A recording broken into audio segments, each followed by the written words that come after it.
What's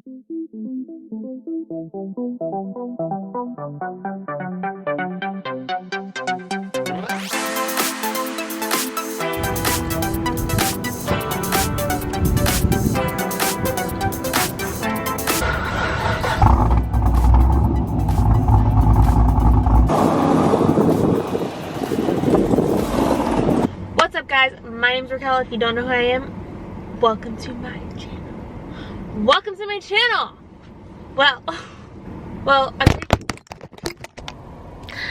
I'm back.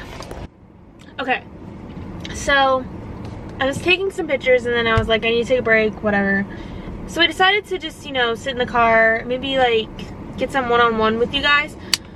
The biggest question that I get is, why are you into cars? Why do you like cars? Why did you get a manual? Why a V8? Blah, blah, blah. How are you a girl in the car scene? I don't understand. Like, people...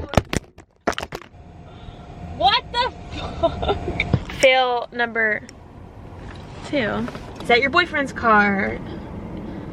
How did you get into cars? You're a girl. You shouldn't be into cars. That's not normal. It's not normal for a girl to race. Blah, blah, blah, blah, blah. There is girls out there, women driven.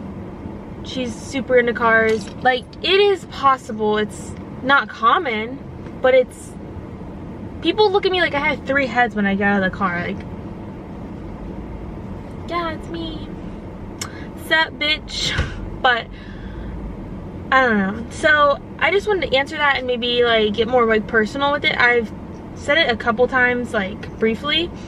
Basically, when I was in 2nd grade, I was 8 years old, and my brother, he was really into cars. He had like Honda Civic, and he was more into like the racers. And so I always saw him like taking care of his car, cleaning it and like making it loud. I didn't really understand it, but so try this again. So my brother was super into cars, and then when I probably got, I want to say like 13, my mom owns her own business, so I would work for her, and I was like, I really want a Camaro, I really want a Camaro, I really want a Camaro. Like, I just saw them everywhere, and it was when the 5th gen was only around, so they didn't even have the 6th gen then. When I was 13 years old, I kept seeing Camaros, and I was like, I really want one. I want a Camaro so bad. So my mom was like, if you work for it and save all the money that you can, I'll help you with the rest. I was like, great. So for three years, I just worked for her, and she pet sits animals, so I would help her out all the time. And she surprised me on my 16th birthday with a black Camaro with yellow stripes. It was a V6. It was manual. So I got in the car and I looked down and I was like, what is that? Like, I cannot drive that home. So I ended up learning in that car how to drive stick. Completely fried the clutch on it. But my mom, she's had 3 Z06s. She's on her 3rd one now. She had the C6 and then a C7, got rid of it, and then ended up getting another C7. But they were all manual, and she was like, if you get an automatic, like, people are gonna make fun of you. You need to get a manual, like, show that you can drive, basically. So she taught me how to drive stick, and then I started going to like car meets. I started meeting people in the car scene, and I met this girl, and she had my car now, but she had my car then that I have now. It was cams, exhaust, everything. So she took me for a ride, and I was like, I need a V8. Like, that is all I want. And I didn't understand like V6, 4-cylinder, V8s. I didn't know any of that when I first got into the car scene. So I thought it was all fast, whatever. And then she took me for a ride, and that just changed my life. Like, I was like, I need a V8 in my life. So I saved everything that I could to make sure I wasn't upside down on my old car so I can get this car. And I got it with really low miles. I think I had like 20,000 miles. It's a 2011. And manual, it's the 2SS, the RS package, so it has the halos, the leather seats.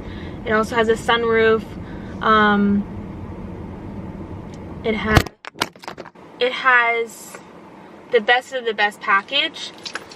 I didn't really want gray. I was like, I was planning to wrap it, but I never did.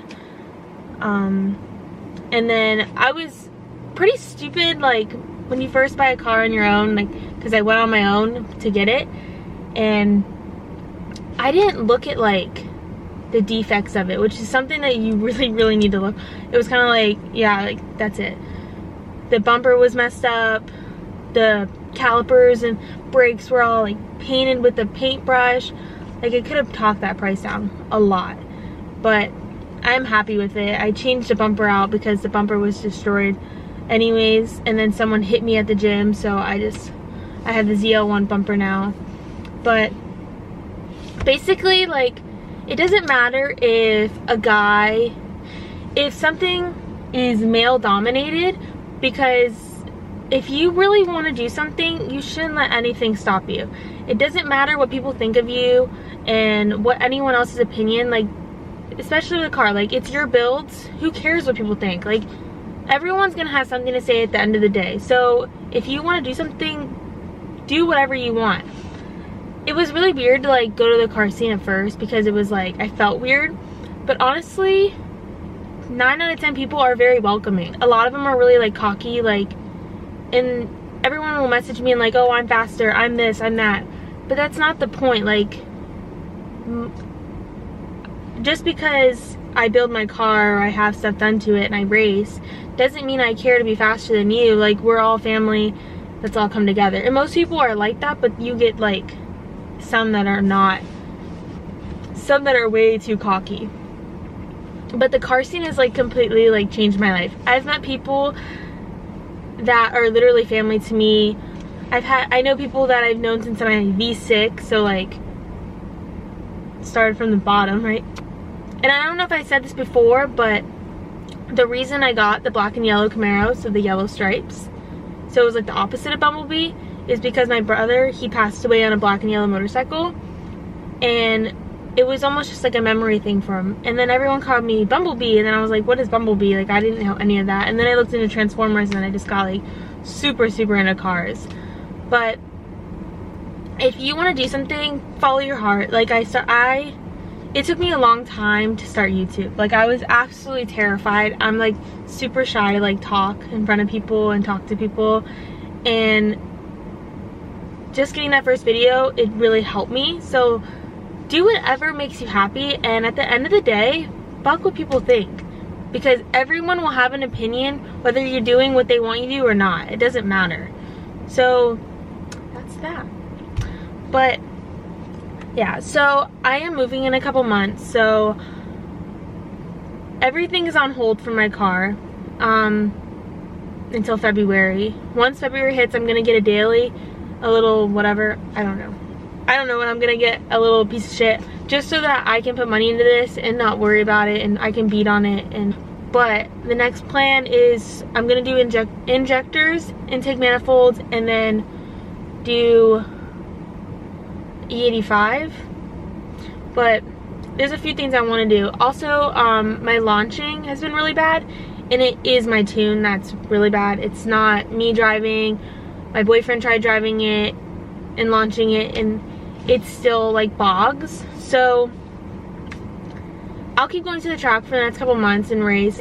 In February, a lot of changes will happen. I do plan to go big turbo after I get the tune. Then I'm gonna save up to go big turbo and maybe some drags.